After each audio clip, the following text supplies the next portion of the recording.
Hello, and welcome to the Growing in Business interview series. I'm your host, Fleming Johnson, and today I'm joined by Landon Stone, who is Director of Sales slash Team Leader at Beyond Home Advisors. Landon, thank you so much for joining us. Yeah, I appreciate you having me, Fleming. Would you like to kick us off with a brief background as to who you are and what you do? Yeah. So my name is Landon Stone. I was born and raised in West Texas, and I currently live and operate my business in North Carolina. I graduated from Texas Tech in 2015, and during my senior year, I visited North Carolina, fell in love, and decided that's where I wanted to call home.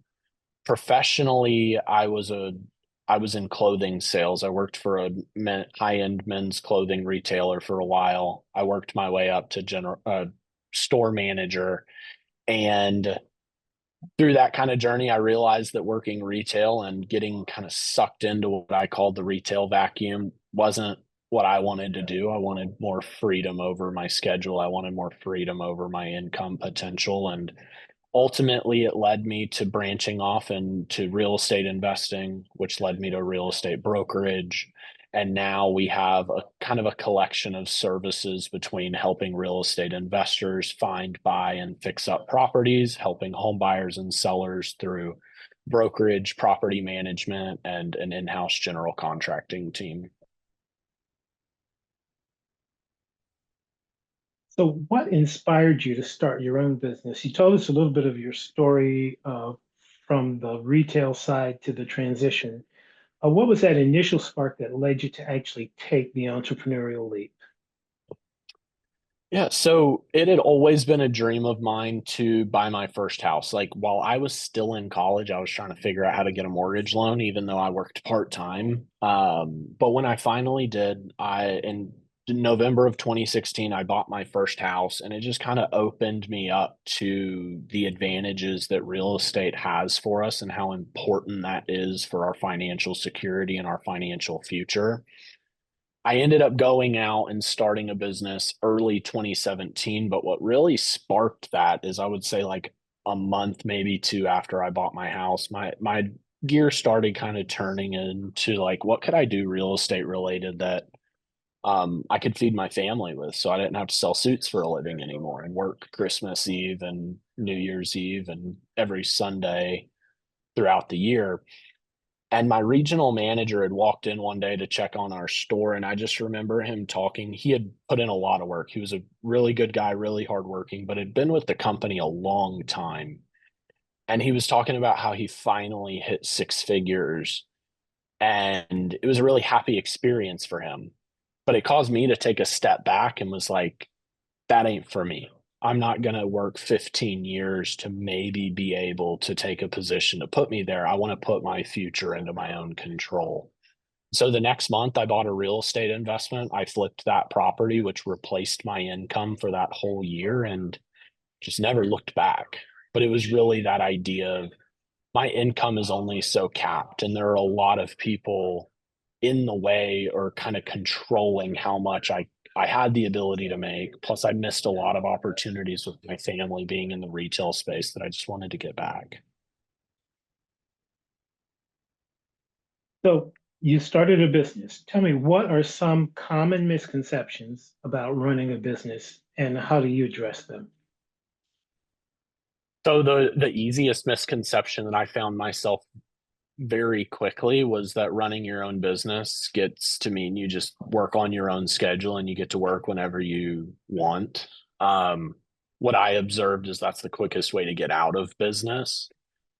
And so I learned very quickly that like just because I don't have a schedule that a manager manages and I have to punch in or punch out doesn't mean that I don't need to show up every single day and put in the work.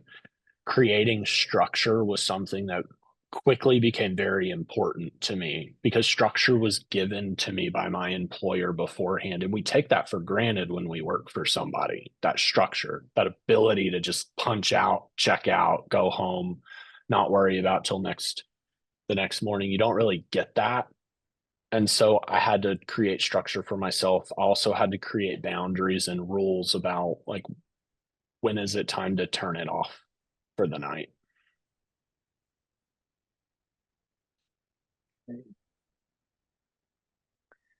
How do you maintain a work-life balance as a business owner and have that set of personal rituals or habits that keep you motivated and focused? Yeah, for me, I don't look at it as a balance as much because when I envision a balance, I envision jumping from here to over here and then back again. And the concept of work-life balance really made me feel like I had to lead two lives. I had to lead a professional life and I had to lead a personal life. So a mentor that I look up to introduce this concept of more of an integrated life. And what that means for me is really just making sure that what I'm doing professionally and personally is kind of in alignment with the life I want to lead. So, what that may look like is instead of identifying a time that I have to just totally turn it off and go home, is making time throughout the day to spend with my family, which may also mean working a little bit late when the kids are in bed, but kind of integrating that. You know, my wife and I are going on a mastermind trip in a couple of weeks, and we're fortunate enough to have Gigi to leave the kids with. But I'm taking that opportunity. It's a work trip, but it's also a personal trip, some time that we get to spend aside. As far as personal rituals, I've really found that um, I have a book at the office that I pick up and read every day. I have a book by my couch that I pick up every night, and they're different topics. And that kind of reading to get me engaged for the workday, and that reading to disengage me into like family time is something that I've been doing here recently. That's been really a good practice for me to just kind of calm my mind into switching as opposed to just being like, okay, now it's time to put the phone away. And often we'll want to put the phone away and then we're just super anxious about what may be going on over on the phone or on the computer. And so having a designated switch time through just like reading for 15 minutes has been really beneficial for me to kind of shift gears throughout the day. Very good. In the constantly um, back switch back, could you offer a glimpse into your future plans and goals for your business? What do you envision as the next chapter of your entrepreneurial journey?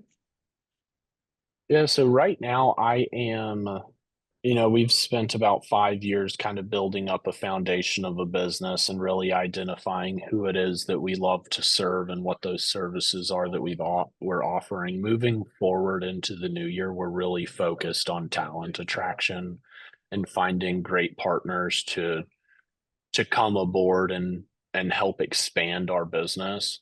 One of my goals in the coming years is to actually take this business back to West Texas and open up down there. But long term, our goal is to bring on. Right now, we have 4 partners on our team, and the goal is to partner with 100 real estate agents across the nation that want to achieve financial freedom and fulfillment through real estate, and in doing so, help 1,000 families a year buy, sell, or invest in real estate.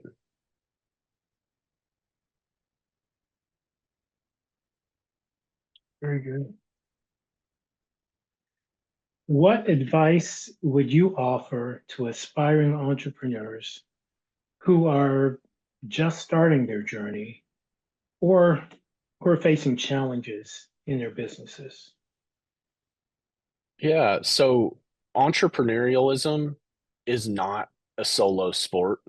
It can be, but in my experience, getting connected with like-minded people, finding a mentor or a business coach is one of the easiest ways to get over challenges because a lot of people are walking the same path that you are or have walked it a long time ago. But for me, I've realized like we can go further faster together by partnering with the right people or partnering with the right companies. And at least in my experience, when I got into like being an entrepreneur, I felt like one of the things I had to do was bootstrap and do it alone. And if I would have continued to do that over these past years, I wouldn't be able to do the things that I'm doing now. So my philosophy is I don't want to do anything alone. Everything I do, every business that I own, every property that I own with a partner, because I feel like we can go further faster together than trying to do the same thing but in separate lanes. Very good. Thank you so much for your time today, Landon. It is great to meet you and to learn more about your entrepreneurial journey. Yeah, I appreciate you having me. And to everyone watching, I look forward to seeing you in our next episode.